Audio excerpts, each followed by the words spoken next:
What's going on, everybody? This is Chris Albert. I just did a video on intermittent fasting and insulin sensitivity, and I talked about how I thought intermittent fasting is a viable protocol. What I want to caution against is people eating junk during an intermittent fasting protocol. Basically, if you didn't watch the other video, please do. But intermittent fasting is when you fast for a certain period of time. A lot of people do 8 hours, some people do 17, some people do 24, and then you break your fast after a workout with a larger meal. And basically it gives you a chance to produce a lot of really good hormones that are going to have positive effects for your body composition and for fat loss. I've seen a lot of people online, and I'm not trying to hate or anything like that, but a lot of people, particularly on YouTube, who are intermittent fasters, but they're eating a lot of like McDonald's and junk food and things like that. And I got no hate against any of these people, but there's a significant danger in doing this. And while intermittent fasting can definitely improve your body composition regardless of what you eat, and I'm saying that regardless of what you eat, if you're in a caloric deficit, significant caloric deficit, and you give yourself a chance to lose that fat, yeah, your body composition is going to improve. There's some really good reasons in the long run, however, why you should not be eating junk. The biggest factor there is what doctors are now calling the root of all disease, which is inflammation. I've talked in a previous video about chronic versus acute inflammation. Acute inflammation is good. It helps us heal. You get acute inflammation when you're training in the gym, and that's what helps you build muscle, because your cells are building over muscles that were torn before.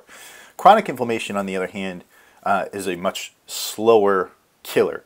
You don't see the effects right away. Basically, these surface themselves as low-level allergies, they surface themselves as minor gastric distress, and eventually move into major problems like major gastric distress, autoimmune deficiencies, inflammatory bowel disease. Now, again, some of you are saying, well, I don't have any of those. Well, you don't have any of those yet. Fat cells are not inert. They are not just physical things underneath our skin that make us look really bad. Fat cells are actually little glands. Every cell is a little gland, and it is a hormone producer. When you start eating a lot of junk, like say McDonald's as a post-workout meal, or and you do that on a regular basis. I mean, if you're doing it once, twice a month, fine.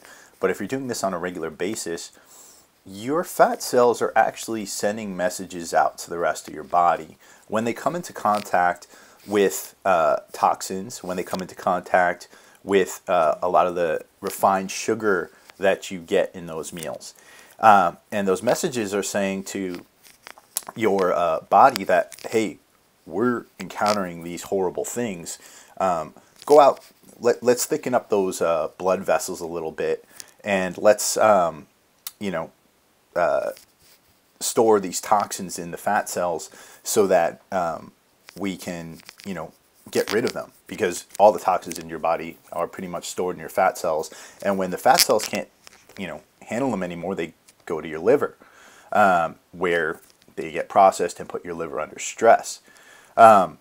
So when we talk about these things, what am I saying? Well, yeah, you might lose significant amounts of weight. You might even gain some muscle. But in the long run, and I'm talking, a year, maybe 6 months, maybe 2 years, maybe 3 years, and if you're doing this for a decade, basically what you're doing is introducing your body to chronic inflammation. Now, what that's going to do is, one, it's going to increase your chances of becoming insulin resistant, which will eventually make you fatter. Two, it's going to increase your chances of getting inflammatory disease like ulcerative colitis, Crohn's, a lot of times, heart disease, diabetes, pre-diabetic states, things like that. All these horrible things that happen don't necessarily have to come about with you being obese. They can come about with you getting introduced to significant amounts of chronic inflammation. In addition to that, in the long run, while you may be gaining muscle mass right now, a body with significant amounts of chronic inflammation is eventually going to attack its own muscle mass and really inhibit you from growing to your full potential. So while I'm not trying to hate on anybody or anything like that, I'll say this. If you're going to follow an intermittent fasting protocol, or if you're going to follow any bodybuilding protocol whatsoever, then you really need to try to avoid junk food as much as possible and get good clean calories. It's not about just what we see on the surface. It's about what our hormones are doing. It's about what our bodies are doing.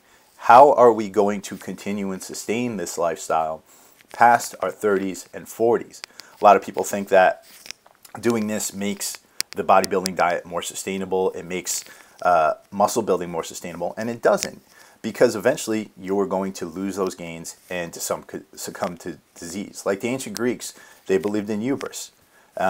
Every hero who had significant amounts of pride and did not listen to the gods eventually got a lightning bolt in the ass.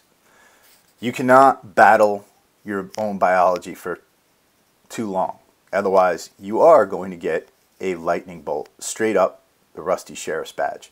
So if you got any questions for me, hit me up, gettingtoshredded at gmail.com. Put your comments below, and check me out on Instagram. Peace.